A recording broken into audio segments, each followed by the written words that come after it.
The fluorescent lights in the hospital break room buzzed like dying wasps, casting everything in that sickly yellow glow that made even the healthiest person look half dead. I pressed my forehead against the cool metal of my locker, counting backward from 10, trying to steady my breathing. 36 hours. That's how long I'd been awake, stitching together the broken pieces of other people's lives, while my own unraveled thread by thread. The coffee in my trembling hands had gone cold an hour ago, but I sipped it anyway, tasting nothing but bitterness and exhaustion. My scrubs carried the metallic tang of blood and antiseptic, smells so deeply embedded in the fabric that no amount of washing could ever truly remove them. Just like some stains on the soul, I supposed. "Dr. Morrison, you're needed in the ER," the intercom crackled, but the voice sounded distant, underwater. I closed my eyes. Emma. My name was Emma Morrison now, though sometimes I still forgot to respond to it. 3 years of marriage to David, and the name still felt like borrowed clothes that didn't quite fit. Everything about my life felt borrowed lately. The modest apartment in Queens, the sensible Toyota with the check engine light that never went off, the careful smiles I wore at hospital fundraisers while David networked with donors who wouldn't remember my face 5 minutes after meeting me. Invisible. That's what I'd become, a ghost in my own existence. The break room door swung open, bringing with it a gust of disinfectant, and the chatter of nurses changing shifts. I didn't look up. If I kept my head down, stayed small, maybe I could steal 5 more minutes before diving back into the chaos of Friday night trauma cases. That's when I smelled it. Cedar and smoke. Expensive leather. Something darker underneath. Gunpowder, maybe. Or just danger distilled into cologne form. The scent cut through the hospital's sterile atmosphere like a blade through silk. So out of place it made my survival instincts scream. I lifted my head slowly. He stood in the doorway, and the entire room seemed to reorganize itself around his presence. 6'3" of barely contained violence wrapped in a charcoal suit that probably cost more than my annual salary. Dark hair pushed back carelessly, sharp jawline, and eyes the color of winter storms. Gray, cold, calculating. Young, maybe early 30s, but carrying himself with the kind of authority that made age irrelevant. 2 men flanked him, silent sentinels in black tactical gear that their designer jackets couldn't quite hide. One touched his ear briefly, an earpiece, I realized. Security. The kind of security that suggested this man's life was worth protecting at any cost. Every person in the break room had gone quiet, some ancient prey instinct recognizing a predator in their midst.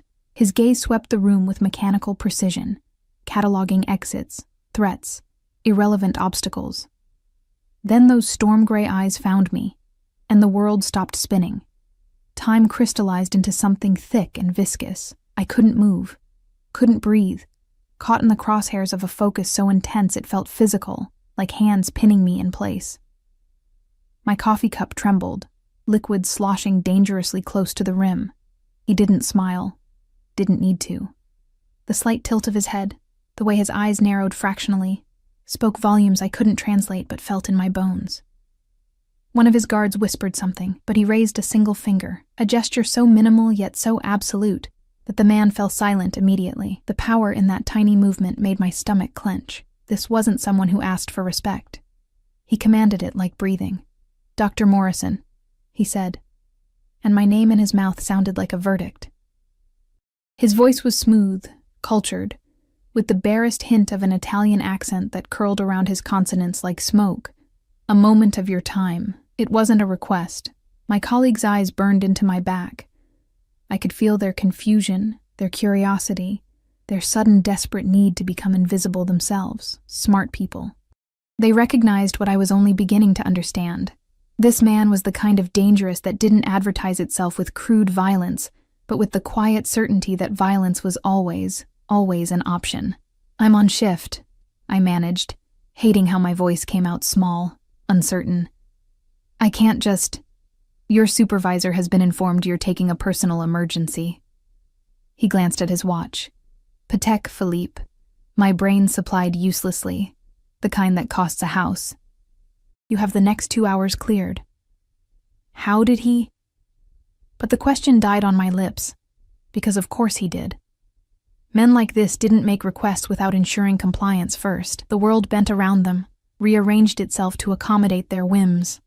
I should refuse, should call security, should scream, should do anything except what I did next. I stood. My legs felt disconnected from my body as I walked toward him, each step an act of will against every instinct screaming at me to run. He didn't move, didn't break eye contact, waiting with the patience of something apex and immortal. Up close, he was devastating. Not handsome in any conventional sense. His features were too sharp, too severe, carved from marble in winter, but devastating nonetheless, in the way a storm or a wildfire is beautiful even as it destroys. "After you," he murmured, gesturing toward the hallway with one elegant hand. I noticed his knuckles then, scarred, the kind of scarring that comes from hitting things, or people, repeatedly. The hospital corridor had never felt so much like a gauntlet. His guards moved with us, one ahead scanning, one behind securing our flank. Other staff pressed themselves against walls as we passed, eyes wide, conversations dying mid-sentence. The man beside me commanded space like gravity, and everyone else simply orbited. "Where are we going?" I whispered. "Somewhere private." He touched my elbow, barely, just his fingertips against the thin fabric of my scrubs, but I felt that touch like electricity. "Somewhere we can talk without interruption." Every rational cell in my body screamed danger, but I kept walking. Maybe it was exhaustion, maybe it was the absolute certainty in his voice that suggested refusal wasn't truly an option. Or maybe, some dark part of me whispered, it was the first interesting thing to happen to me in 3 years of sleepwalking through life. We rode the elevator to the parking garage in silence. The confined space made his presence overwhelming, that scent of cedar and danger, the heat radiating from his body, the way his guards positioned themselves to create a barrier between him and the elevator doors, protecting him from threats I couldn't even imagine. "You don't recognize me," he said suddenly, studying my reflection in the polished steel doors. "Should I?" "Perhaps not. You've been careful. Or your husband has been careful for you." Something dangerous flickered through his expression, keeping you locked away in his modest little prison, invisible to anyone who might remember. The doors opened. A black Mercedes SUV waited directly in front of the elevator, engine running, windows tinted so dark they looked like portals to nowhere. Another vehicle idled behind it. More security. This wasn't a man who traveled without an army. "I need you to understand something, Doctor." "Morrison," he said as his guard opened the rear door. "What I'm about to show you will change everything. Your marriage, your life, your understanding of who you really are." My heart hammered against my ribs. "I don't get in the car, Emma. My name again. But different this time. Intimate. Like he'd been saying it for years in private moments. Not like we were strangers in a hospital parking garage. Like he owned it. Owned me. Owned whatever came next. I should run. Should scream for help. Should do literally anything except climb into that vehicle with a man whose name I didn't even know. "Who are you?" I breathed. He smiled then, and it was the most terrifying thing I'd ever seen. Beautiful and brutal and full of dark promises. "Dante Caruso," he said, as if the name should mean something, as if it changed everything. And maybe it did, because somewhere in the cobwebbed corners of my memory, bells started ringing. Caruso. The name whispered in certain circles with fear and respect. The name attached to empire and blood and power that made governments nervous. "Why?" My voice cracked. "Why are you here? What do you want from me?" "Not from you, Emma." He leaned closer, his breath ghosting against my ear. "For you. There's footage you need to see. Something your husband has been hiding. Something that concerns both of us." "David? That's impossible.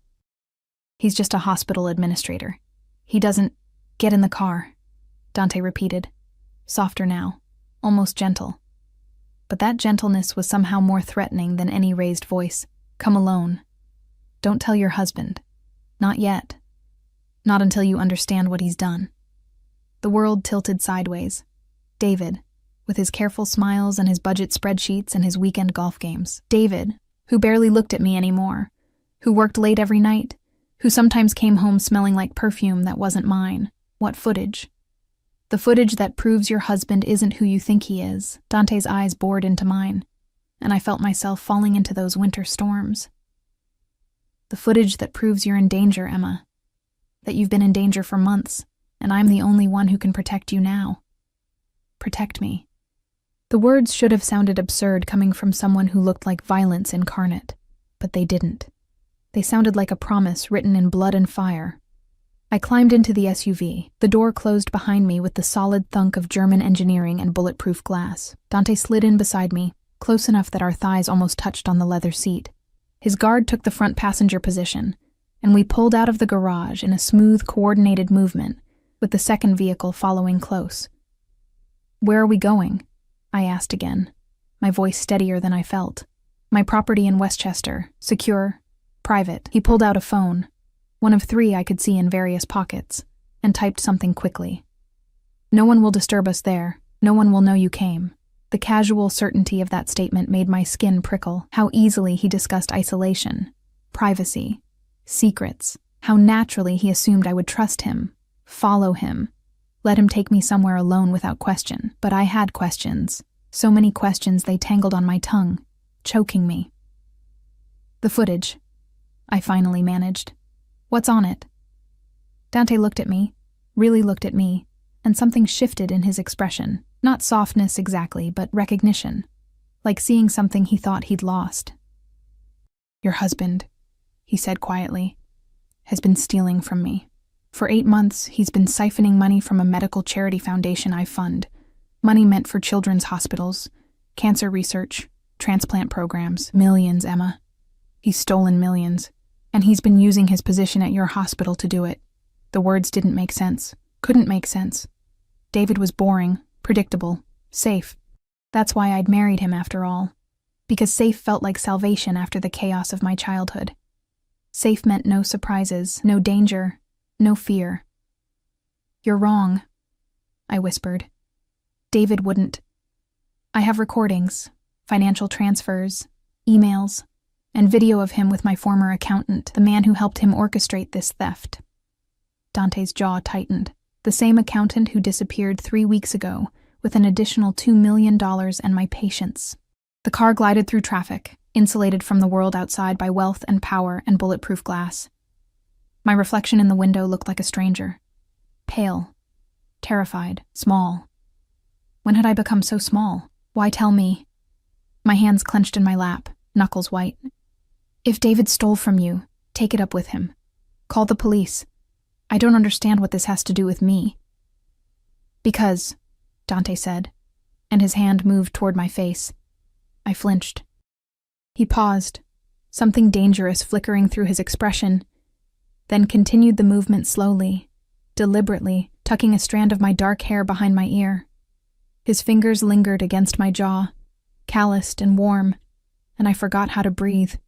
"Because you're not his wife, Emma. You're his insurance policy, and if I don't get my money back, you're the one who's going to pay for his betrayal." The world stopped. "What?" "But that's not why I brought you here." His thumb brushed my cheekbone, and my traitorous skin burned under his touch. "I brought you here because I don't believe in making innocent people suffer for others' crimes. I brought you here because you deserve to know the truth before I destroy everything your husband has built. And because..." He stopped, jaw clenching like he was fighting some internal battle. "Because?" I breathed. "Because you look exactly like someone I lost a long time ago. And I need to know if that's coincidence, or if your husband is even more clever than I gave him credit for." The Westchester estate materialized from the darkness, like something out of a fever dream. All wrought iron gates that whispered open at our approach, a driveway lined with trees whose branches formed a tunnel overhead. And finally, a sprawling mansion that looked less like a home and more like a fortress dressed in Italian Renaissance architecture. Lights blazed from every window, but somehow the place still felt cold, unwelcoming. A beautiful prison waiting for its next inmate. My hands wouldn't stop shaking. The SUV stopped beneath a covered portico, where 2 more guards waited, earpieces glinting in the golden light. How many people did Dante Caruso employ just to stay alive? How many enemies did a man need to have before he required an army for a simple drive home? This way. Dante's hand found the small of my back, guiding me toward massive oak doors that swung open soundlessly. His touch burned through the thin fabric of my scrubs, possessive and certain, like he'd touched me 1,000 times before. Inside, the house breathed wealth. Marble floors that reflected our distorted images, artwork that belonged in museums, a curved staircase that swept upward into shadow. But beneath the opulence, I sensed something else. Surveillance cameras tucked discreetly in corners, reinforced windows, the kind of security system that cost more than most people's houses. A fortress. I'd been right. Upstairs, Dante murmured. My private office. No interruptions. His private office. Alone. The words should have terrified me, but I was beyond terror now, floating in some strange space where reality had stopped making sense. My husband was a thief. I was insurance. I looked like someone Dante had lost. Nothing computed, so I simply followed, one foot in front of the other, climbing stairs that felt like ascending toward my own execution. The office overlooked the grounds through floor-to-ceiling windows, though heavy drapes could presumably seal the room off from the outside world. A massive desk dominated one side, all dark wood and clean lines, but Dante ignored it, moving instead to a wall of screens. 6 monitors arranged in a grid, currently dark. He shrugged off his suit jacket, and I watched the fabric slide from his shoulders, revealing the tailored white shirt underneath. Even in shirt sleeves, he radiated danger. Especially in shirt sleeves, where I could see the way muscle moved beneath fabric, the holster strapped to his ribs barely concealed. He was armed. Of course he was armed. Sit, he said, gesturing to a leather chair positioned in front of the screens.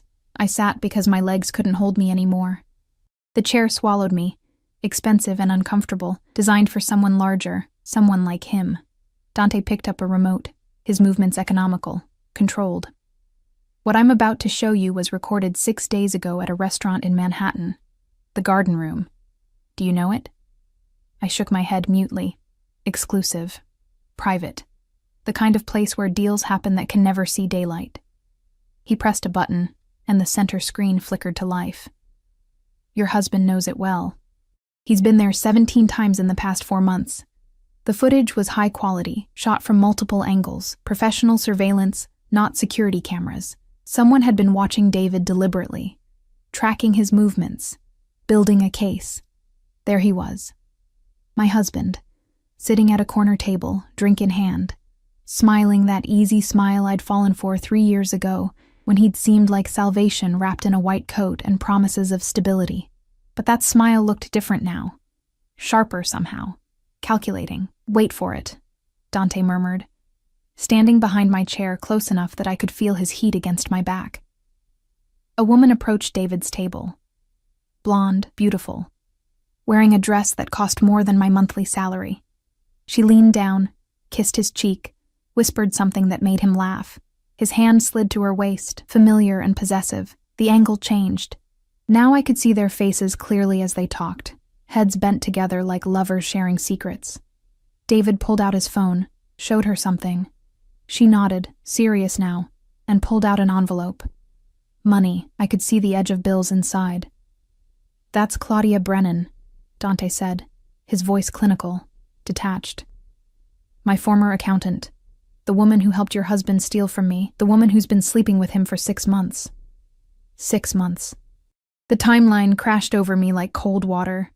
6 months of late nights, unexplained absences, the perfume I'd smelled on his collar, the way he'd stopped touching me, stopped seeing me, stopped pretending our marriage was anything but a carefully maintained facade. Keep watching. David handed Claudia his phone. She typed something, handed it back. He smiled again. That same smile I'd trusted, believed in, married. Then he leaned forward and kissed her. Not a peck, not friendly. Deep, passionate, the kind of kiss that spoke of familiarity and desire and everything our marriage bed had lacked for months. I couldn't breathe. The room spun, tilted, tried to throw me off the planet entirely. That's not... My voice broke. When did you say this was recorded? 6 days ago. Thursday night. Dante's hand settled on my shoulder, heavy and warm. You were working a night shift. I checked. Of course he'd checked. Men like Dante Caruso checked everything, knew everything, controlled everything. There's more. He pressed another button. The scene shifted. Different camera angle. Same restaurant. Later. David and Claudia standing to leave, but another man approached their table. Older, distinguished. Someone I didn't recognize. The three of them talked briefly, then David nodded, shook the man's hand. That, Dante said, his voice dropping to something darker, is Vincent Moretti, capo in the Gambini family. My enemies. Emma, the people who would love nothing more than to see me destroyed. Your husband isn't just stealing from me. He's selling information about my operations, my investments, my vulnerabilities. He's feeding intelligence to the very people who've tried to kill me 4 times in the past 2 years.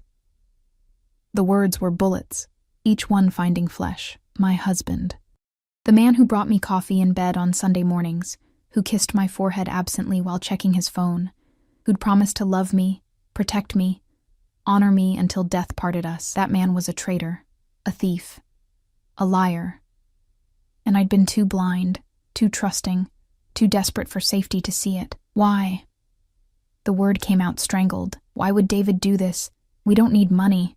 We're comfortable. Comfortable? Dante laughed, sharp and bitter.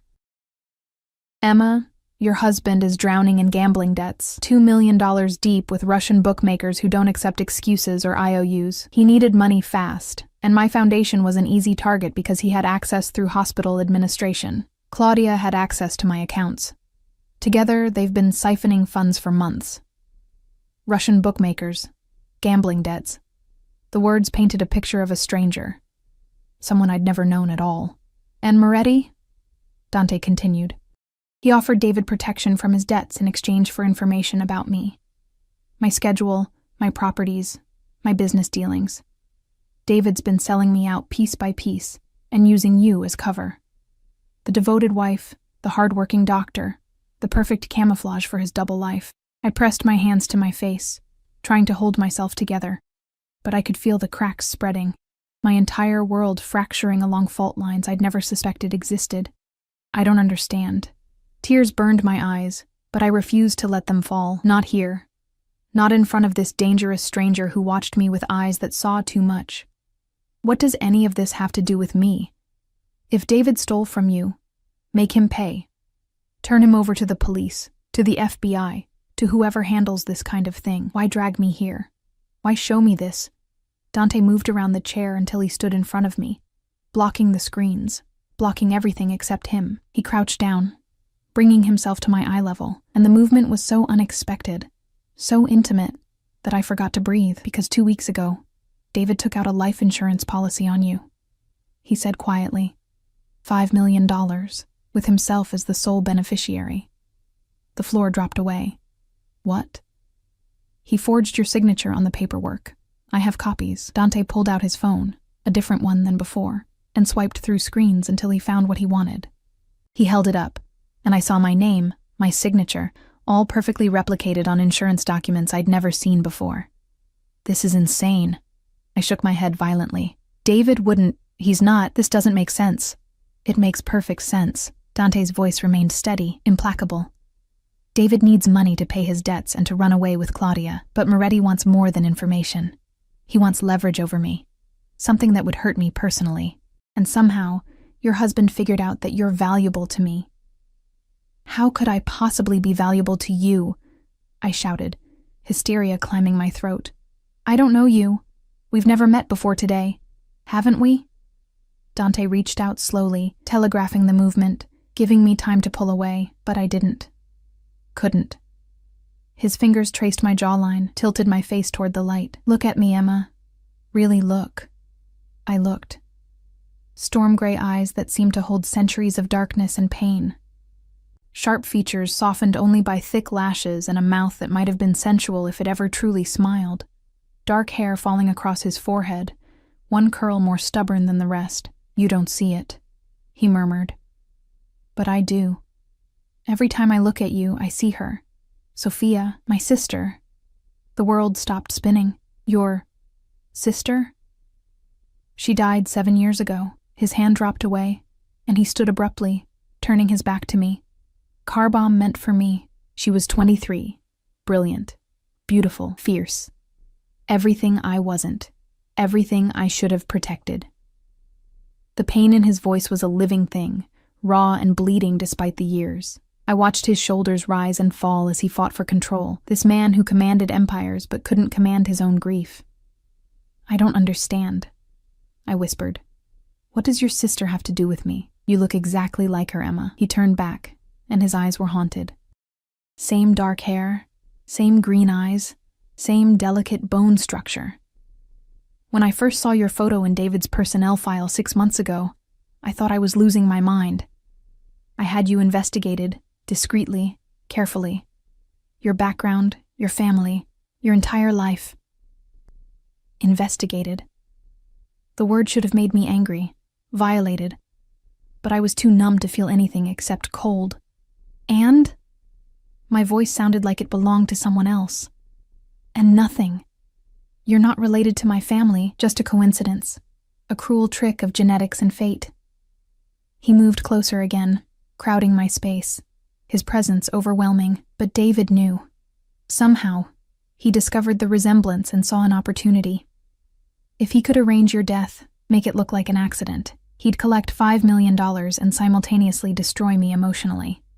2 birds, 1 stone. You're saying my husband wants to kill me. The words came out flat, disbelieving. To pay his gambling debts and hurt you. Yes, that's insane. That's survival. Dante crouched again, capturing my cold hands in his warm ones. Emma, listen to me. David has already made arrangements. The policy is active. He's been researching accidents, car crashes, home invasions, medical errors during surgery.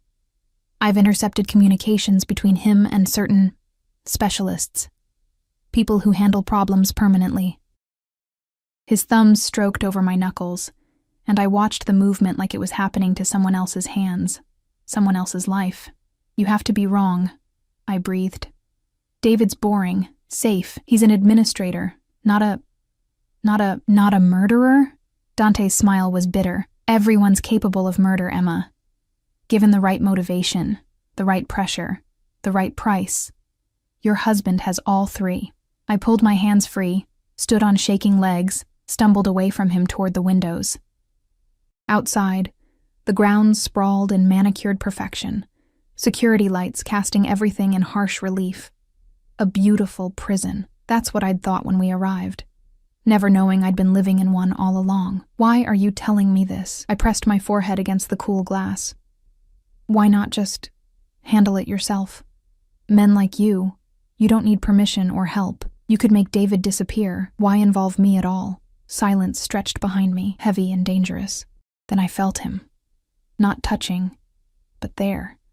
Close enough that his heat warmed my back. Close enough that his breath stirred my hair. Because I don't make innocent people suffer for others' crimes, he said softly. And because you deserve a choice, Emma. You deserve to know the truth before I dismantle everything David has built. Before I take back what's mine and make him pay for his betrayal. I turned and found myself trapped between the window and Dante's body, his arms caging me in without touching. This close, I could see the faint scar along his jaw, the shadow of stubble, the way his pupils dilated slightly as he looked at me. What choice? I whispered. What are you offering? Protection. The word was a vow. Come with me. Let me keep you safe until David is handled. After, you're free to go wherever you want. Start over, rebuild. I'll give you money, new identity if needed, anything you require. But right now, tonight, you cannot go back to him. You cannot pretend you don't know what I've shown you. And if I refuse, if I go home and confront David myself, something dangerous flashed through Dante's eyes. Then you'll be dead within 48 hours, and I'll have lost someone who looks like Sophia all over again. And Emma? His hand rose, cupped my face with surprising gentleness. I won't survive that twice, so please. Choose to live. Choose to let me protect you. The rawness in his voice undid me. This man, this criminal, this dangerous stranger, was asking, Not demanding, asking for permission to save my life, because I reminded him of his dead sister. Because somewhere beneath the violence and power, he was still human enough to hurt. "I don't even know you," I said. But my voice lacked conviction. "No," he agreed. "But you don't know your husband either. Not really. So choose the devil you can see, Emma. Choose the one who's been honest with you, who's shown you the truth even when it hurts. Choose me." Outside, thunder rumbled in the distance, a storm approaching, bringing rain and cleansing and change. I looked into Dante Caruso's eyes and saw my reflection, small, frightened, lost. But I also saw something else. Interest, protection, possession. Like I was something precious he'd found and refused to lose again. "Okay," I breathed. "Okay, I'll stay. But I need to call David, tell him I'm covering a shift, something. If I just disappear..." "No." Dante's fingers tightened fractionally against my jaw. "No contact. He can't know where you are, can't know you know. Not yet. Not until I've secured everything. He'll worry. He'll look for me. Let him." The words were cold, final. Let him panic. Let him wonder if his plan has already gone wrong. Fear makes people careless, Emma. And I need David careless right now. This was madness. Running away with a mafia boss. All of it. Hiding from my husband. Believing conspiracy theories about insurance policies and murder plots. But the footage didn't lie. David kissing another woman. David shaking hands with Dante's enemies. David building a life I knew nothing about while I worked myself to exhaustion, trying to save a marriage that had been dead for months, maybe years. Maybe it had never been alive at all. "I'll need clothes," I heard myself say. "Toiletries. I can't stay here in scrubs." And Dante smiled, and it transformed his face into something almost beautiful, already arranged. "I had my housekeeper prepare the guest suite hours ago. Everything you need." "You were that certain I'd agree?" "No." His thumb brushed my lower lip, and electricity shot through my entire body. "But I was that determined. One way or another, Emma, you weren't going back to that house tonight. This way is just cleaner. Consensual. Consensual." As if anything about this situation was truly consensual when the alternative was death. But he was right about one thing. I couldn't go home. Couldn't face David knowing what I knew, seeing his smile, and knowing it hid betrayal and murder and debts to Russian criminals. Couldn't sleep beside him wondering if tonight would be the night he decided to implement his plan. So I nodded, surrendered, chose the devil I could see, chose Dante Caruso and whatever came next. "Show me to the guest suite," I said, proud of how steady my voice sounded. "And tomorrow, we figure out what happens next." "Tomorrow," Dante agreed. But something in his eyes suggested tomorrow was already planned, orchestrated, inevitable. I just traded one prison for another. The only question was which one would ultimately destroy me. The guest suite was larger than my entire apartment. I stood in the doorway, taking in the four-poster bed draped in silk. The sitting area with its fireplace already crackling with warmth, the ensuite bathroom visible through an open door, where I could see marble and gold fixtures gleaming. Fresh flowers, white roses, perfumed the air, their scent almost cloying in its sweetness. A prison cell designed by someone with unlimited wealth and no concept of restraint. "Everything you need should be in the closet and bathroom," Dante said from behind me, close enough that I could feel his presence like heat against my spine. "If something's missing, press 9 on the house phone. Someone will bring it immediately. Someone. Not him. Never him," I suspected. Men like Dante Caruso didn't fetch things. They commanded, and the world rearranged itself accordingly. I turned, intending to thank him, to say something polite and normal that might restore some semblance of ordinary human interaction to this surreal nightmare. But the words died when I found him watching me with an intensity that stole breath.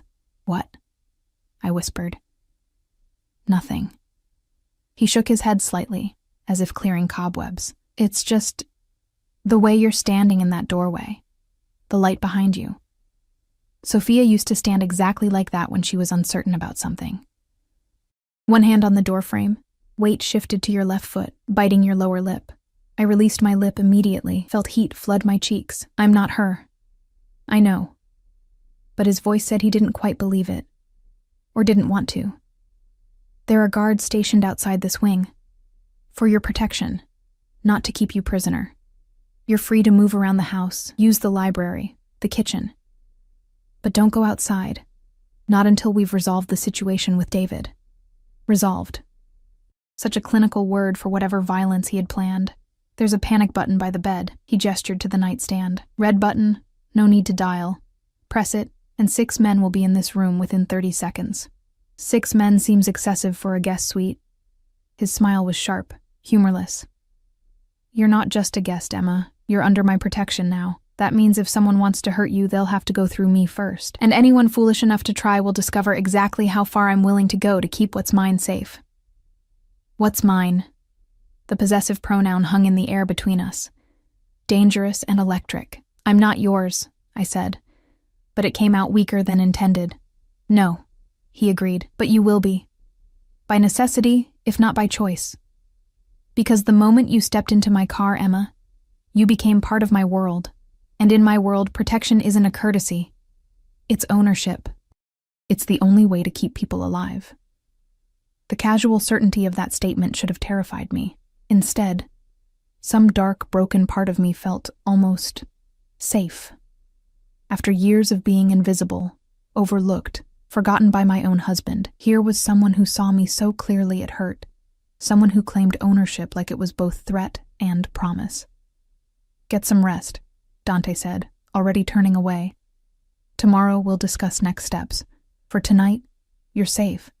That's enough. He was at the door when I called out, Dante? He stopped, half-turned, one hand on the doorframe, waiting. Thank you, I said, though I wasn't entirely sure what I was thanking him for. For saving my life? For shattering my illusions? For looking at me like I mattered, even if only because I resembled his dead sister. Something softened in his expression, brief as a candle flame in wind. Sleep, Emma. We have difficult days ahead. Then he was gone, the door clicking shut with finality, leaving me alone in my gilded cage. I should have felt trapped, should have been planning escape, calling the police, doing something rational and self-preserving. Instead, I walked to the bathroom in a daze and found it stocked with everything imaginable. Designer toiletries, fluffy towels, a robe so soft it felt like clouds. The closet held clothes in exactly my size, ranging from casual to elegant, all still bearing tags from boutiques I'd never dreamed of shopping in. He'd planned this, days ago, maybe weeks. Had my measurements, my preferences, my entire life cataloged and prepared for. The thought should have felt violating. Instead, it felt like being seen for the first time in years. I showered until the water ran cold, scrubbing away hospital smell and fear, and the ghost of David's last careless kiss goodbye that morning. Had it only been this morning, before my shift. The person who'd left for work 12 hours ago felt like a stranger now. That Emma had been married, stable, safe. This Emma was homeless, husbandless, under the protection of a mafia boss who looked at her like she was simultaneously salvation and damnation. The bed swallowed me whole when I finally collapsed into it, silk sheets cool against my overheated skin. I should sleep. My body screamed for it, 40 hours of wakefulness finally catching up, but my mind wouldn't quiet, cycling through everything I'd learned, everything I'd lost, everything waiting in the shadows of tomorrow. David wanted me dead. My husband, who I'd trusted with my life, my future, my fragile hope for happiness, had taken out an insurance policy on my death and was actively planning to collect. The tears came then, hot and bitter, soaking into the expensive pillowcase. I cried for the marriage that had never been real, for the safety that had always been illusion, for the version of myself who'd been naive enough to believe love could be simple if you just asked for little enough. I'd asked for so little, a modest life, a faithful husband, someone to come home to who wouldn't leave or disappoint or destroy. And even that had been too much to expect. Exhaustion finally dragged me under sometime before dawn, but my dreams were full of storm-gray eyes and the scent of cedar and smoke. Morning came with soft light filtering through curtains I didn't remember closing, and the smell of coffee so rich it pulled me from sleep like a siren's call. I sat up, disoriented, finding a tray on the nightstand that definitely hadn't been there when I'd passed out. Coffee in a delicate china cup, fresh croissants still warm from the oven, fruit cut into perfect pieces, and a single white rose in a crystal vase. A note in bold, masculine handwriting. Join me for breakfast when you're ready. Third door on the left, downstairs.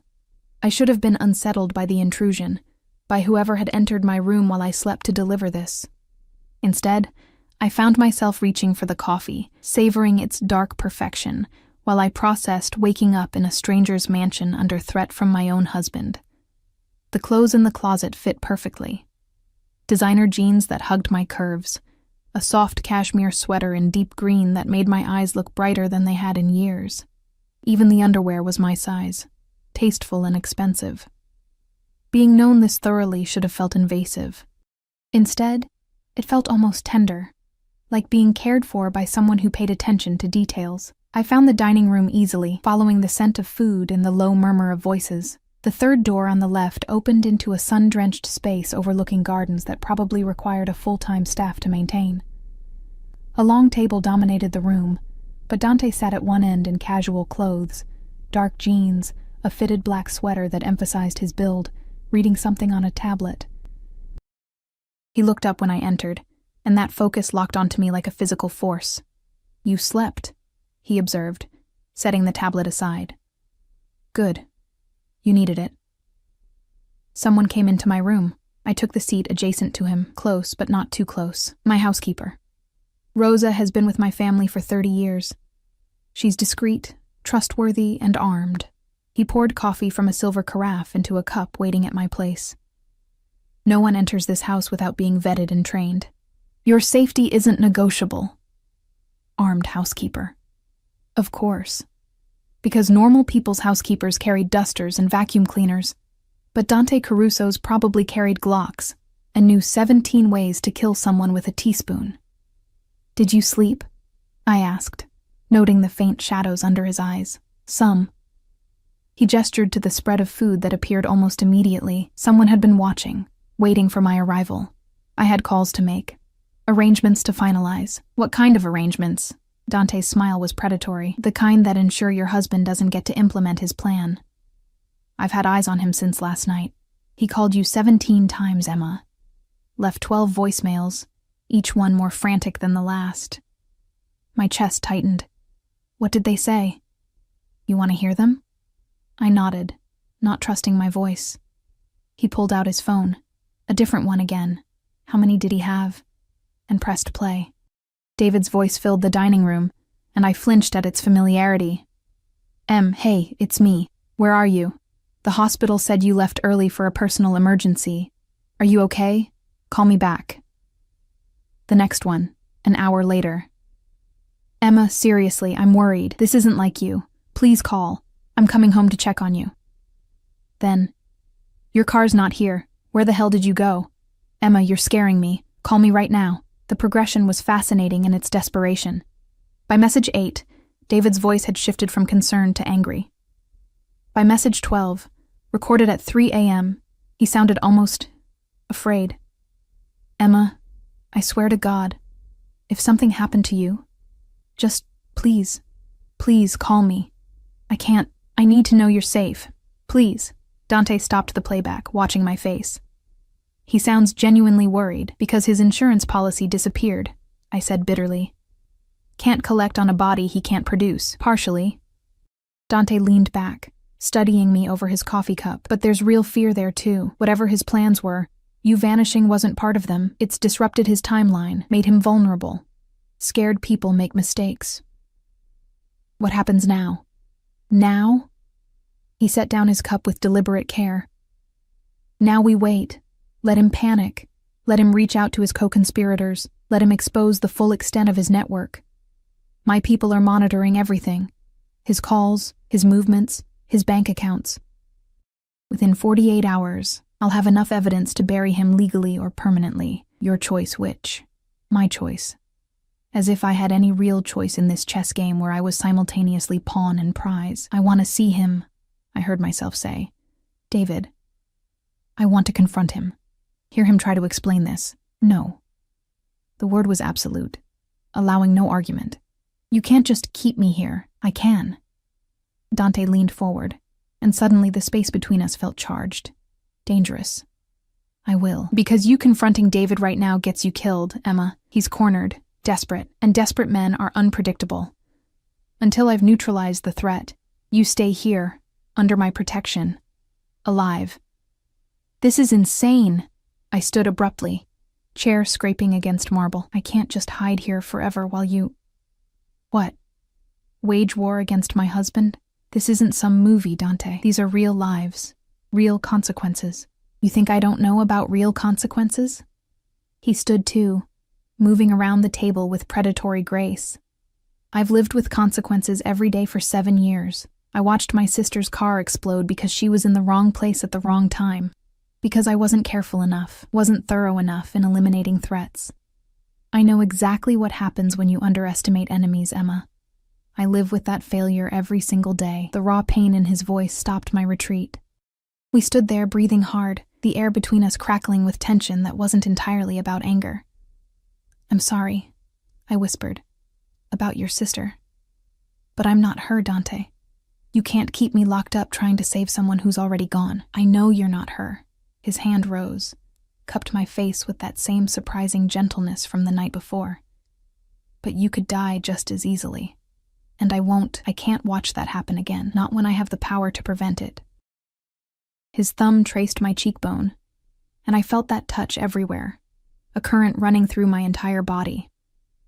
This close, I could see flecks of silver in his gray eyes, could smell cedar and something darker, could feel the heat radiating from his body. You don't even know me, I breathed. No, he agreed, but I'm going to. Because you're under my roof now, my protection. And that means you're mine to know, mine to understand, mine to keep safe, whether you like it or not. There was that word again. Mine. Possessive. Absolute. Terrifying in its certainty. I should pull away. Should maintain distance. Remember, this man was dangerous, criminal. Someone who solved problems with violence and power. But I couldn't move. Trapped in his gravity like a moon orbiting a planet. Helpless against forces beyond my control. What do you want from me? The question came out barely audible.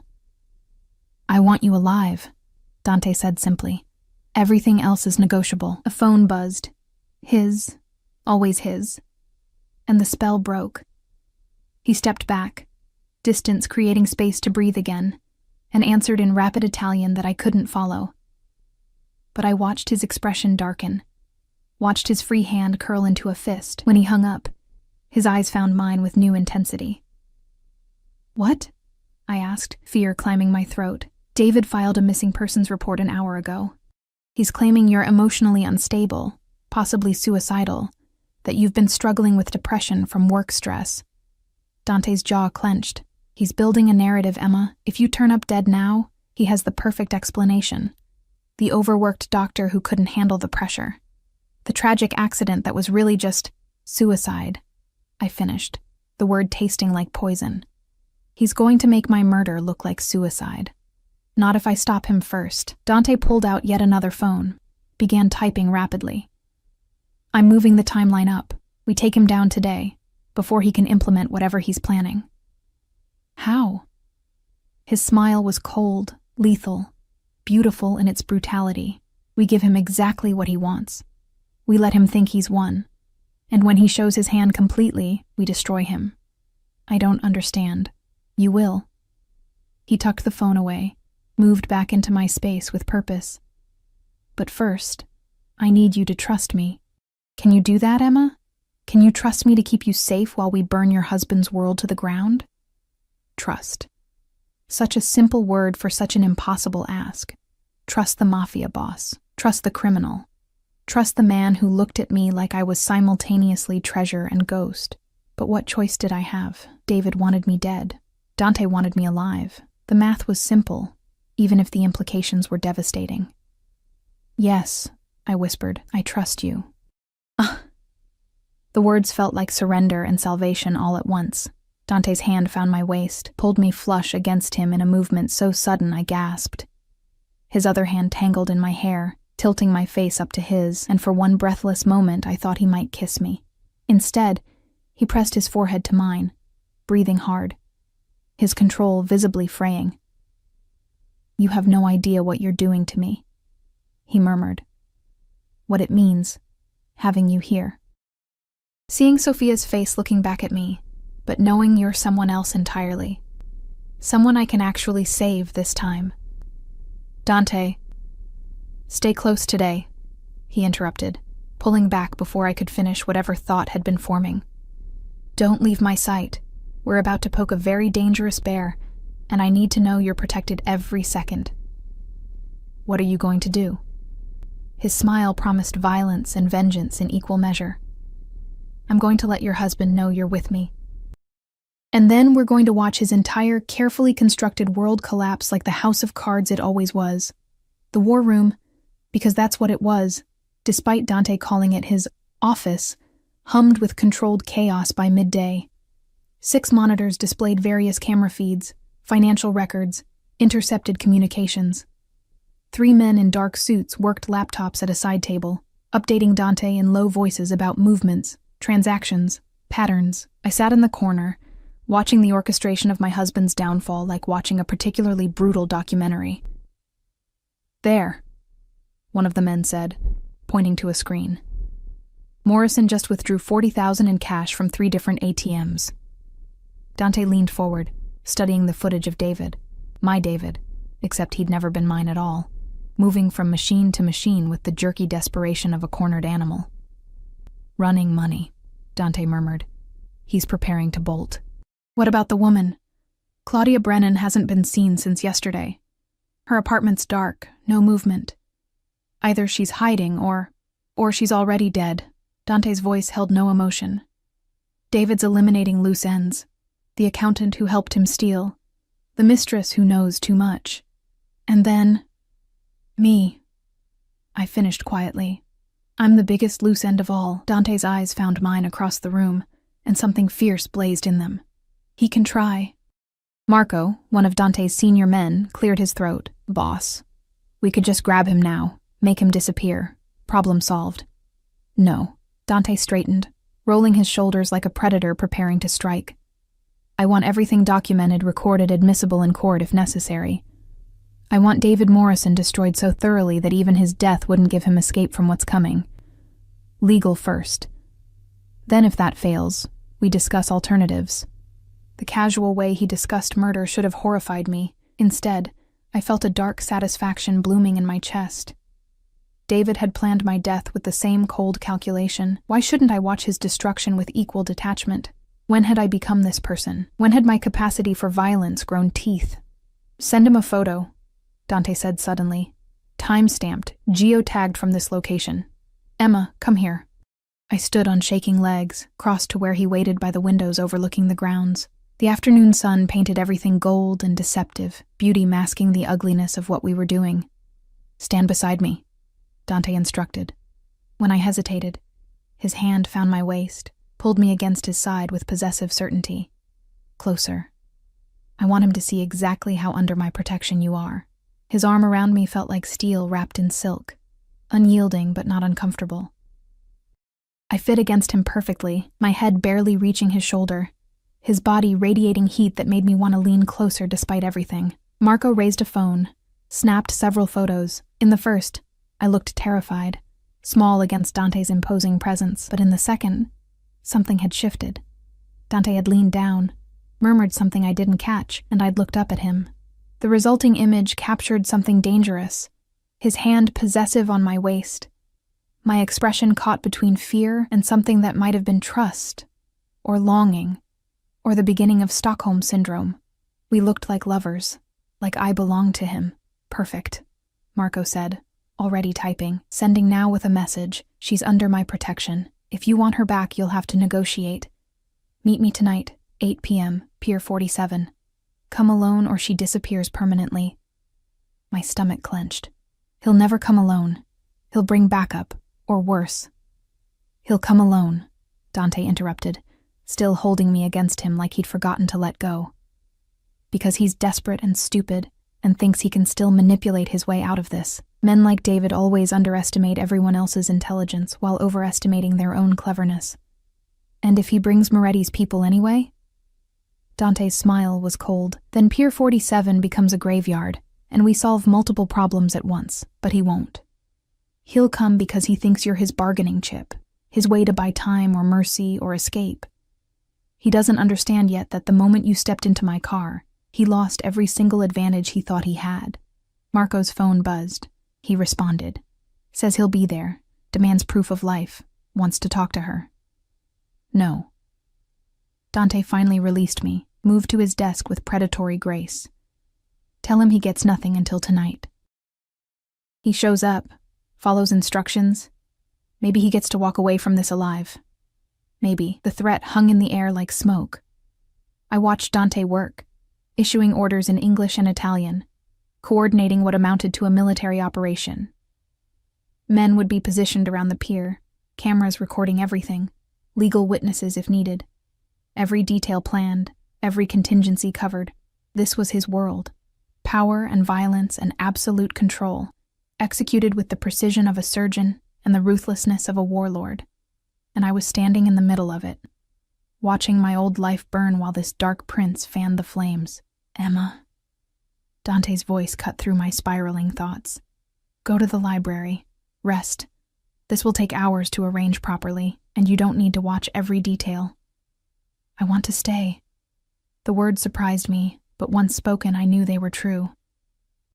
This is my life we're dismantling. I should witness it. Something shifted in his expression. Respect, maybe, or recognition. All right. But eat something. You've had nothing but coffee all day. As if summoned by his words, Rosa appeared with a tray of sandwiches, fruit, water. She set it down without speaking, but her dark eyes assessed me with the thoroughness of a bodyguard evaluating threats. When she left, I realized she'd positioned the tray so I'd have to sit in a specific chair, the one with the best sight lines to both doors and the furthest from windows. Even the housekeeper thought tactically. Of course she did. The afternoon bled into evening while I watched Dante orchestrate vengeance with the focus of an artist creating his masterpiece. He barely ate, barely paused, every movement economical and purposeful. Sometimes he'd glance at me, as if checking I was still there, still real, still safe. Those glances felt possessive and protective in equal measure. I should have been planning my next move, thinking about what came after tonight, after David was handled, but I couldn't think past the way Dante looked in the fading light, sharp features cast in shadow, power radiating from him like heat from a forge. Dangerous. He was so dangerous, and I was starting to crave that danger like oxygen. It's time, Marco said at 7:30. Teams are in position. The pier is secure. Dante nodded, then turned to me. You're staying here. Like hell I am. I stood, surprising myself with the vehemence. I need to see this. Need to face him. Too dangerous. You'll be there. Your army will be there. I'll be safer at that pier than I've been in my own home for months. I crossed to him, invaded his space the way he'd been invading mine all day. Please, Dante, don't make me hide for this. Let me witness the end of my marriage with my own eyes. His jaw clenched, muscles working as he fought some internal battle. If you come, you stay in the car. Bulletproof glass, armed guards. You watch through cameras, not in person. Those are my terms. Non-negotiable. It was more than I'd expected. Okay, thank you. Don't thank me yet. His hand rose, tucked a strand of hair behind my ear in a gesture that was becoming familiar. After tonight, nothing will be the same. You understand that. There's no going back to who you were before. I don't want to go back, I whispered, and meant it. The person I'd been, small, invisible, desperate for safety, she was already dead. David had killed her the moment he decided I was worth more murdered than alive.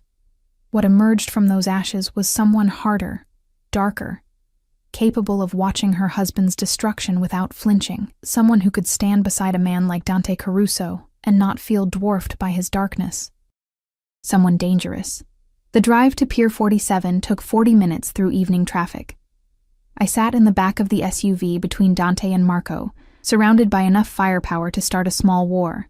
2 additional vehicles followed, packed with men whose eyes never stopped scanning for threats. He's early, Marco reported, checking his tablet. Arrived 10 minutes ago, alone like you predicted. Dante nodded, unsurprised. Arrogant or desperate, either way, exploitable. The pier materialized from the darkness, a skeletal structure jutting into black water, industrial and isolated, perfect for business that couldn't bear witnesses. David's car sat under a single working streetlight, and I could see his silhouette inside, checking his phone obsessively. My husband, the stranger. Our convoy stopped 100 feet away. Dante's hand found mine, squeezed once, reassurance or warning I couldn't tell. Remember, you stay here no matter what happens. Marco, if anything goes wrong, you get her out immediately. Understood? Yes, boss. Dante climbed out, and suddenly the night felt colder, emptier. I watched through the windshield as he walked toward David's car, 5 guards flanking him at discreet distances. He moved like violence given form, every step purposeful, inevitable. David got out slowly, hands visible, trying to look non-threatening and failing. Even from this distance, I could see how he'd aged in 24 hours, disheveled, unshaven, wild-eyed. Dante stopped 10 feet away. I couldn't hear the conversation, but Marco had opened a laptop showing camera feeds with audio. David's voice crackled through speakers, tinny and desperate. Where is she? Where's Emma? I know you have her, the photo proved it. I want to see my wife. Your wife. Dante's voice was silk over steel. Interesting choice of words, considering you took out a $5 million life insurance policy on her 2 weeks ago. David's face went white. I don't know what you're talking about. Don't insult my intelligence, Morrison. I have the paperwork. Forged signature, expedited processing, beneficiary listed as you alone. That's not the behavior of a loving husband. You're crazy. Emma and I, we have a good marriage. Whatever lies you've been told. The lies stop here. Dante pulled out his phone, held it up. I have footage of you with Claudia Brennan. I have records of money you've stolen from my foundation. I have communications between you and Vincent Moretti's people. Do you want me to continue, or shall we skip to the part where you explain why you thought you could betray me and live? David's knees nearly buckled. I can explain. The gambling debts, I was desperate. Claudia said it would be easy, that you'd never notice. I notice everything. Dante stepped closer, and even through the camera, his menace was palpable, including the fact that Claudia Brennan's body was pulled from the East River this morning. Strangled. Professional job. Now why would someone want to kill your accomplice, David? The color drained from David's face completely. I didn't. That wasn't me. I would never. No? But you'd kill your wife? Stage it as suicide or an accident? Collect the insurance money? Pay off your debts and disappear? That murder was within your capabilities? No. David's voice cracked. I wasn't going to hurt Emma. The insurance was just, it was backup, in case something happened. In case you made something happen. Dante's hand shot out, gripped David's throat with casual violence. You marked her for death, signed the paperwork, made arrangements with people who specialize in permanent solutions. And then you had the audacity to file a missing persons report, plant the seeds for a suicide narrative. Did you think I wouldn't see it? Did you think I'd let you destroy something precious because you're a weak, pathetic gambler who can't control himself? I couldn't breathe.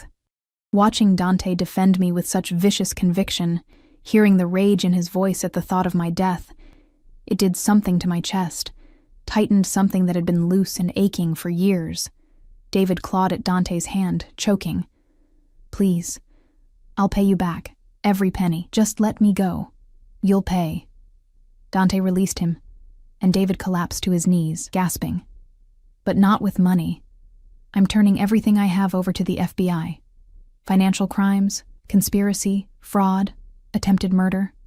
You'll spend the next 20 years in federal prison, and every single day, you'll remember that you had something precious and destroyed it for gambling debts and a mistress who's now fish food.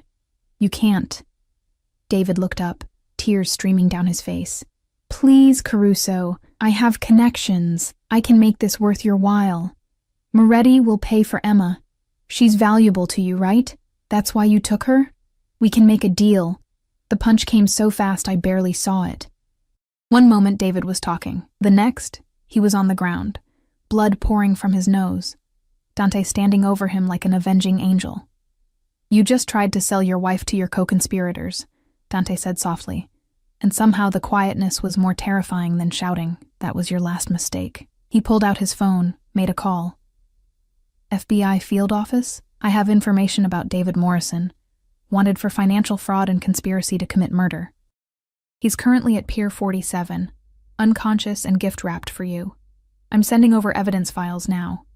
You have 20 minutes before I change my mind about handling this legally." He hung up, looked down at David's crumpled form with disgust. "Emma deserved better than you," he said.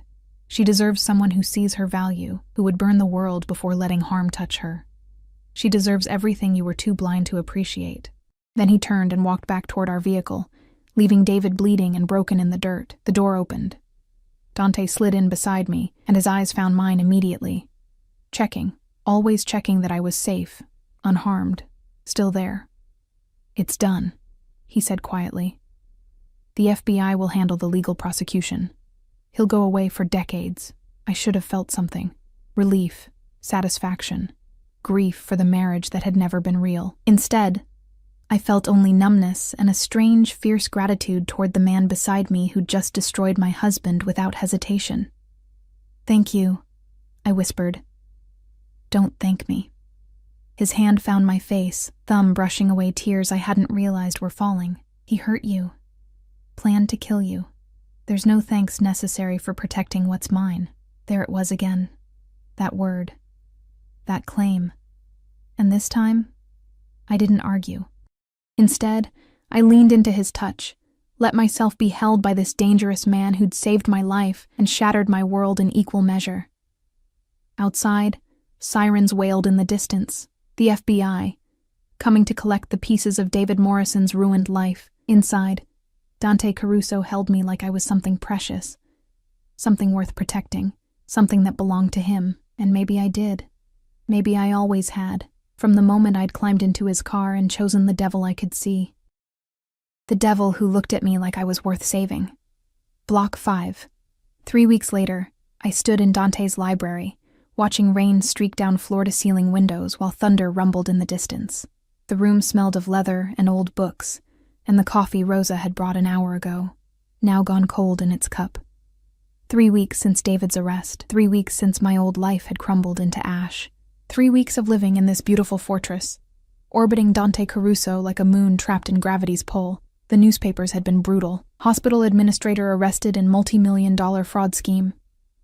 Missing doctor found safe. Husband charged with conspiracy to commit murder. The media had devoured every salacious detail.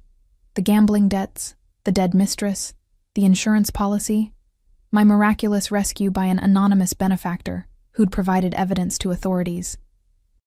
Anonymous. As if anyone in certain circles didn't know exactly who'd orchestrated David Morrison's downfall.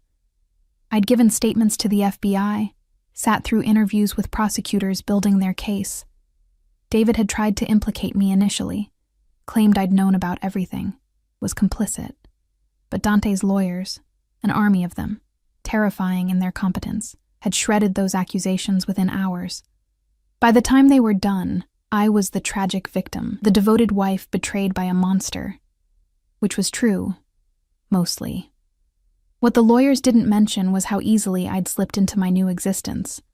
How natural it felt waking up in Dante's home, eating meals he insisted Rosa prepare specifically to my tastes, spending evenings in this library while he worked in the adjacent office. How the weight of his protection had started feeling less like imprisonment and more like belonging. "You're brooding again."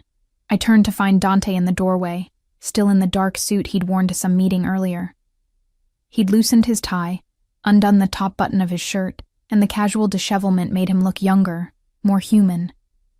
Almost approachable if you ignored the gun I knew he carried and the danger that clung to him like cologne. "Just thinking," I said. Dangerous habit. He crossed to the bar cart, poured 2 glasses of whiskey without asking if I wanted one. I'd learned he did that. Made decisions for me, anticipated my needs before I voiced them. It should have been infuriating. Instead, it felt like being known. He handed me a glass, our fingers brushing in the exchange. That simple touch sent electricity up my arm, the same current that had been building between us for weeks.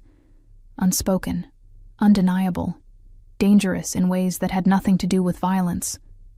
"The prosecutor called," Dante said, settling into the chair across from mine. "Trial date is set, 6 months from now. They're confident about conviction. The evidence is overwhelming." "Good." I sipped the whiskey, welcomed its burn. He deserves whatever he gets. He deserves worse. Dante's eyes darkened. "But prison will have to suffice. I promised you legal resolution. I keep my promises." He did. In 3 weeks, I'd learned Dante Caruso was many things: ruthless, possessive, capable of casual violence, but he never lied. Never made promises he couldn't keep. There was a strange honor in that, a code that governed his darkness. What happens now? I asked the question that had been haunting me for days. After the trial, after everything's settled, what happens to me? Something shifted in Dante's expression, muscles tightening along his jaw. "What do you want to happen?" "I don't know." I set down my glass, wrapped my arms around myself. My marriage is over. My apartment was in David's name. I can't go back there. The hospital is uncomfortable with the publicity. They've suggested I take extended leave. Everything I built, everything I thought was my life, it's all gone. Not gone. Dante leaned forward, elbows on his knees, focus laser sharp on my face. Transformed. "You have money now?" I made sure David's assets were frozen, the life insurance policy canceled. "You'll receive restitution from the criminal proceedings. You could go anywhere, do anything. Start over completely." Start over. The phrase should have excited me. Instead, it felt hollow. Where would I go? The question came out smaller than intended. I don't have family. My friends were really David's friends. The hospital was my whole world, and now even that feels tainted. Where does someone go when everything they knew was a lie? Dante stood abruptly, moved to the windows, presenting me with his back. Rain continued its assault on the glass. Nature's violence contained safely outside while we navigated the more dangerous storms brewing inside. "You could stay," he said quietly. "Here, with me." My heart stopped, restarted at double speed. "What?" "I have properties around the world, security, resources, anything you could need. You could continue your medical career or not, your choice, but you'd be safe, protected, provided for." He turned, and the vulnerability in his eyes stole my breath. "You could stay, Emma, if you wanted." "As what?" I stood too, needing to be on my feet for this conversation. "Your charity case? The woman you saved who looks like your dead sister?" "No." He crossed to me in 3 strides, and suddenly we were too close, breathing the same air, his heat overwhelming. "Not charity, not replacement, as mine." There was that word again, the one that had haunted me for weeks, whispered in dark corners of my mind while I tried to sleep in the guest suite that had started feeling like home. "I don't understand what you're offering," I whispered. "Neither do I." His hands rose, cupped my face with that gentleness that always surprised me. "I only know that these past 3 weeks have been the first time since Sophia died that I've felt alive. Having you here, knowing you're safe under my roof, seeing you at breakfast, watching you read in this library, it's become necessary. You've become necessary. Dante." I know it's insane. His thumb brushed my lower lip, and I trembled. "I know you should run from me, from this world, from everything I represent. I'm not a good man, Emma. I've done things that would horrify you.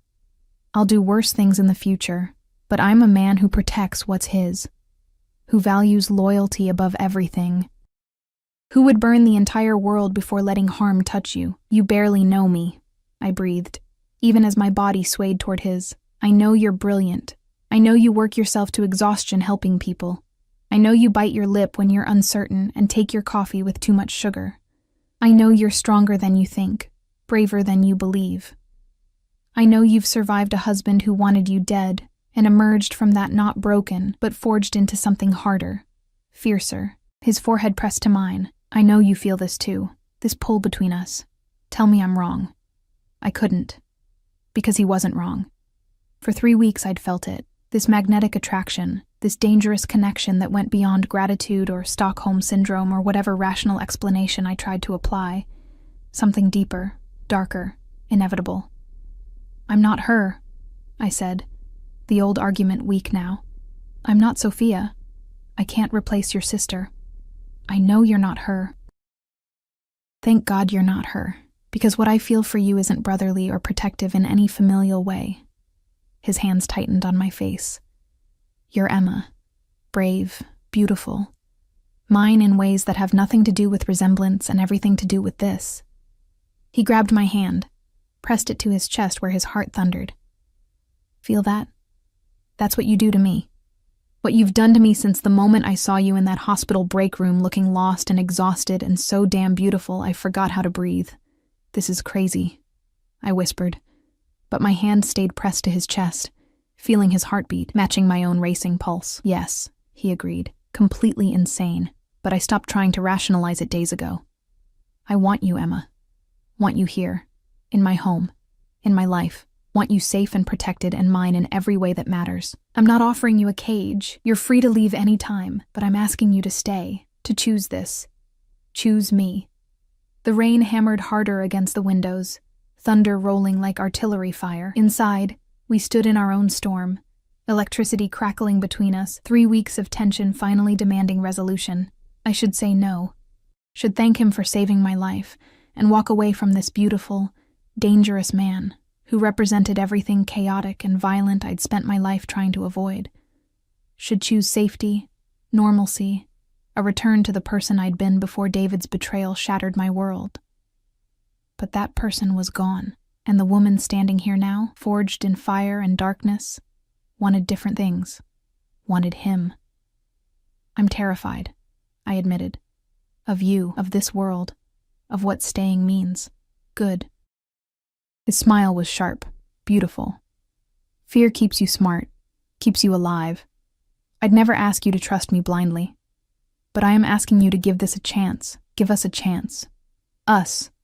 The word felt foreign and right simultaneously. What would it look like? I asked. If I stayed? However you want it to look. His hand slid from my face to my waist, pulled me flush against him. You could continue your medical career. I have connections at every hospital in the city. Or explore something new. Travel, study, anything. You'd have your own space, your own life, but you'd come home to me, sleep in my bed, wake up beside me, be mine in every way that matters. And if it doesn't work, the practical question, the last defense against this insanity, then you leave with enough money to start over anywhere you want. No strings, no recriminations. I told you. You're not a prisoner, Emma. You're a choice I'm making every day. I'm just asking you to choose me back. Thunder cracked directly overhead, and I flinched. Dante's arms tightened instinctively, his body forming a shield even against weather that couldn't touch us. That gesture, unconscious, protective, absolute, decided me. I'd spent my entire life choosing safety, choosing small, manageable dreams that wouldn't hurt too much when they disappointed me. Choosing David because he seemed predictable and stable and wouldn't demand too much. And where had that gotten me? Nearly murdered. Completely betrayed. Invisible in my own marriage. Maybe it was time to choose differently.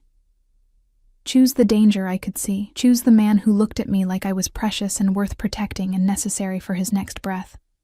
Choose darkness that paradoxically felt more honest than all the false light I'd been living in. Okay, I whispered.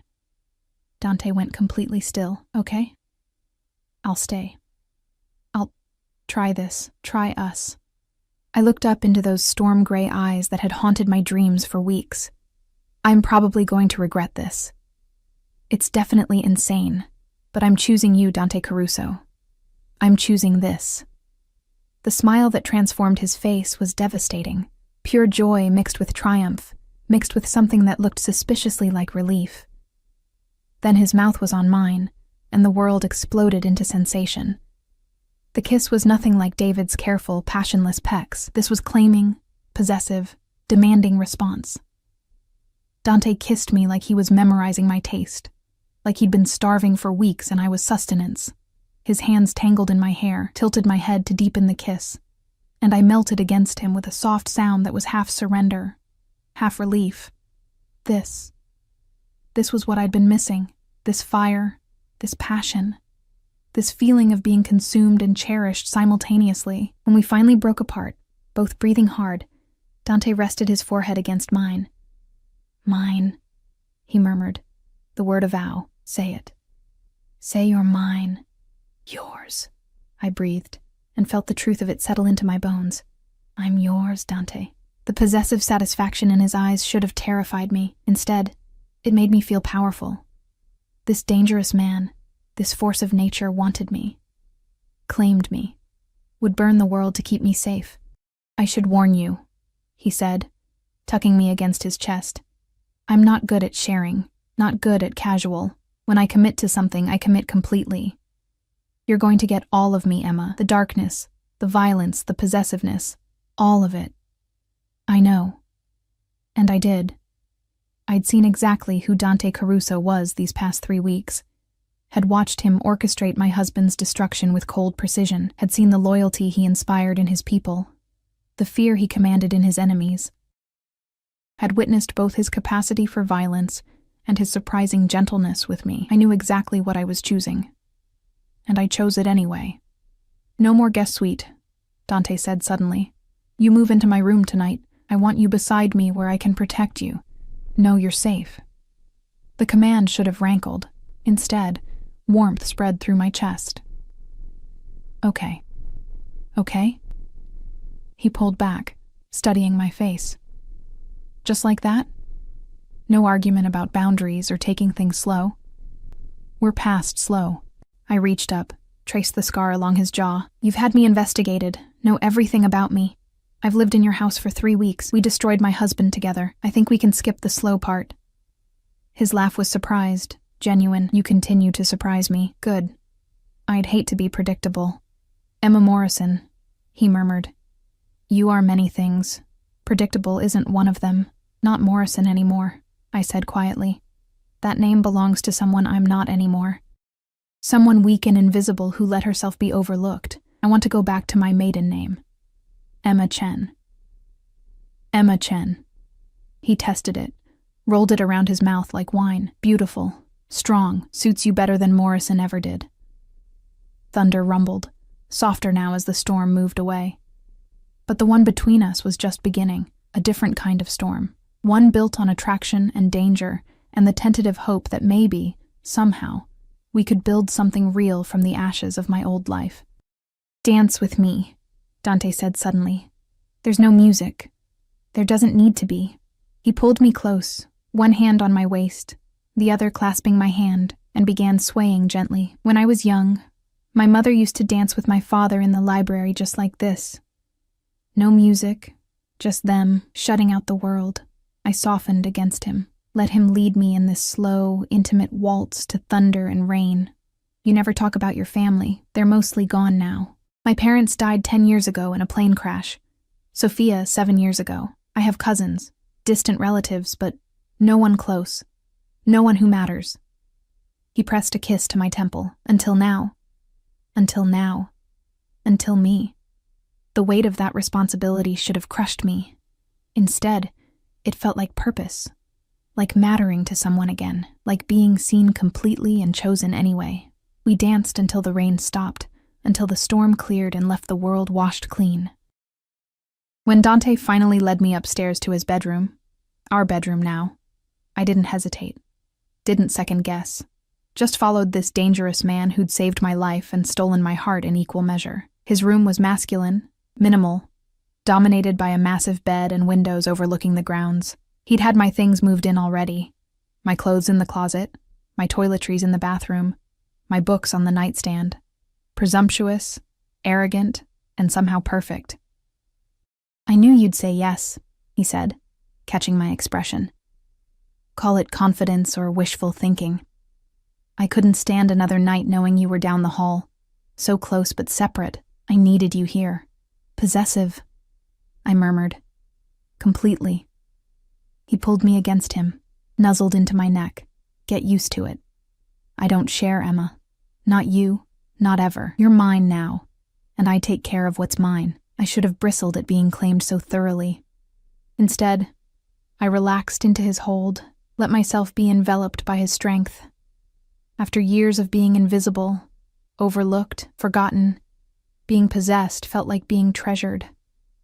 We slept tangled together that night, Dante holding me like I might disappear if he loosened his grip, and maybe I might have, if some part of me hadn't been clinging just as tightly back. 6 months later, I stood in a courthouse wearing a designer suit Dante had insisted on buying, watching David receive his sentence. 23 years in federal prison for fraud, conspiracy, attempted murder. His lawyers had tried everything: plea deals, cooperation agreements, character witnesses. But the evidence was overwhelming, and the judge showed no mercy. David's eyes found mine across the courtroom as they led him away in handcuffs. Once, I would have seen my husband, my future, my safe choice. Now, I saw only a stranger who'd tried to kill me.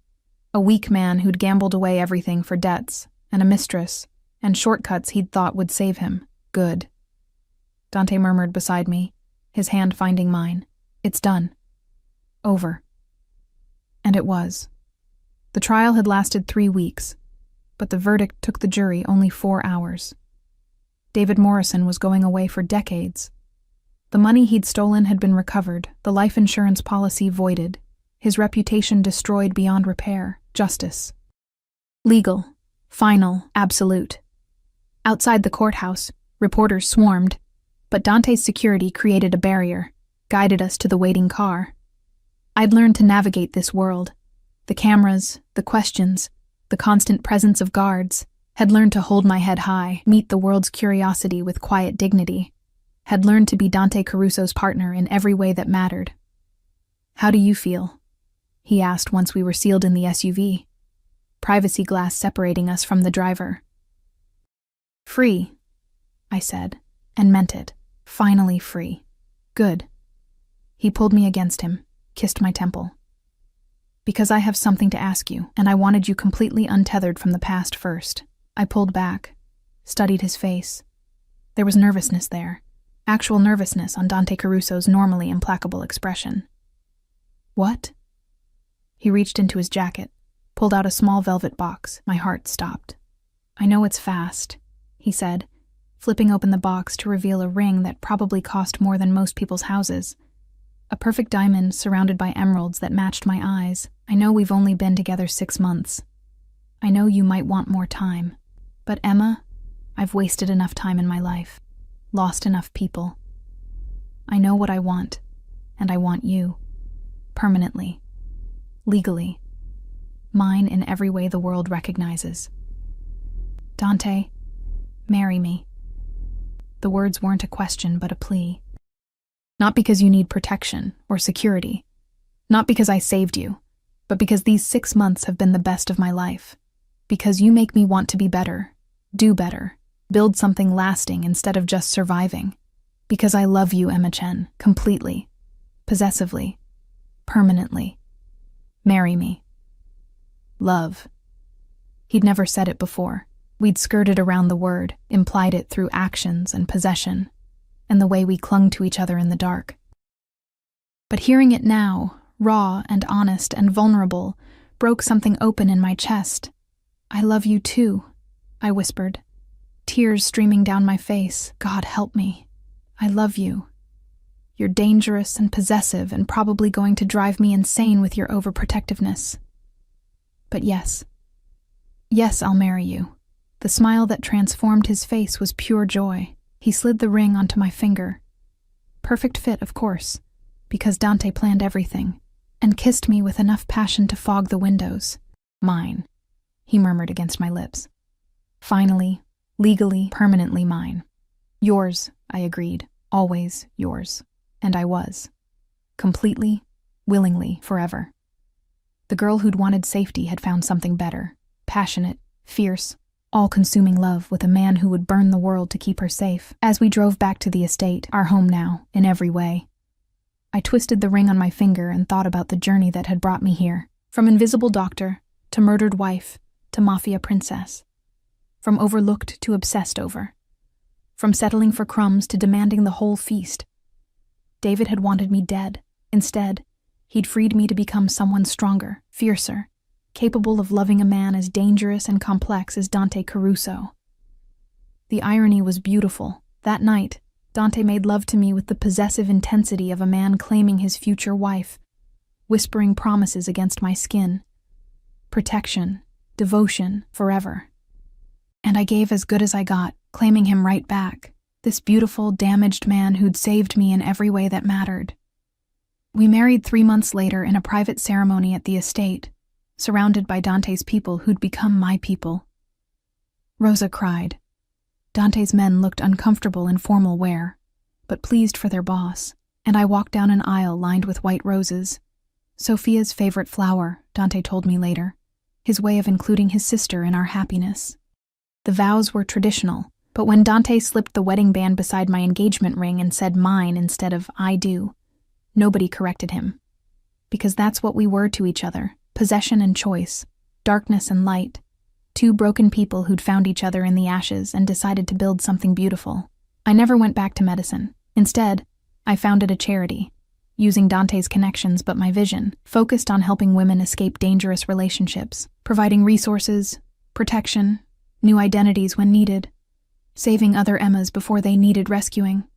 Dante supported it completely, even when it occasionally put us at odds with certain business associates. "You're my conscience," he'd say, kissing my protests away. "Keep me human, Emma. Keep me worthy of you," as if he wasn't already everything I needed. Years passed. We built a life together, messy, passionate, imperfect but real. Dante's darkness never disappeared, but I learned to navigate it, even embrace it. And my light never dimmed, but it grew fiercer, more confident, backed by the absolute certainty that someone had my back. We had children eventually, 2 daughters who inherited their father's intensity and their mother's compassion. Dante was an impossibly overprotective father, running background checks on preschool teachers and installing security systems in our daughters' bedrooms.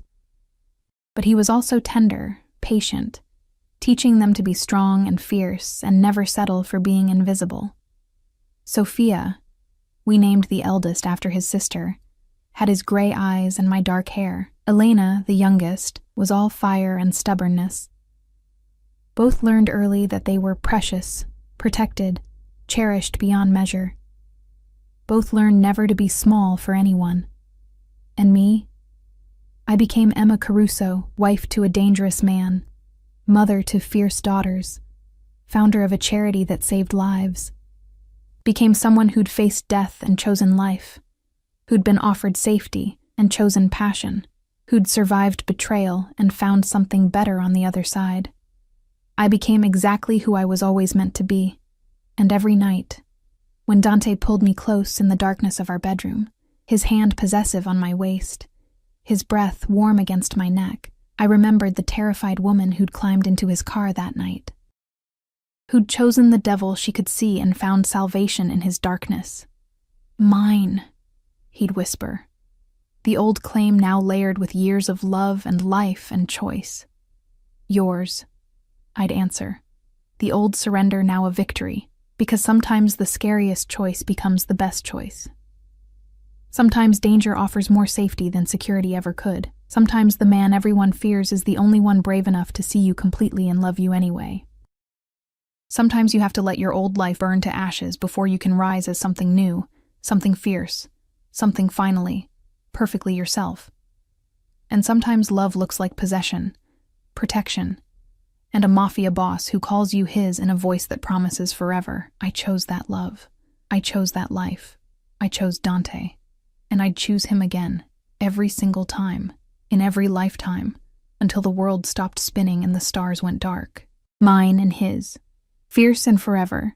Darkness and light wrapped together into something beautiful and terrible and completely, impossibly ours.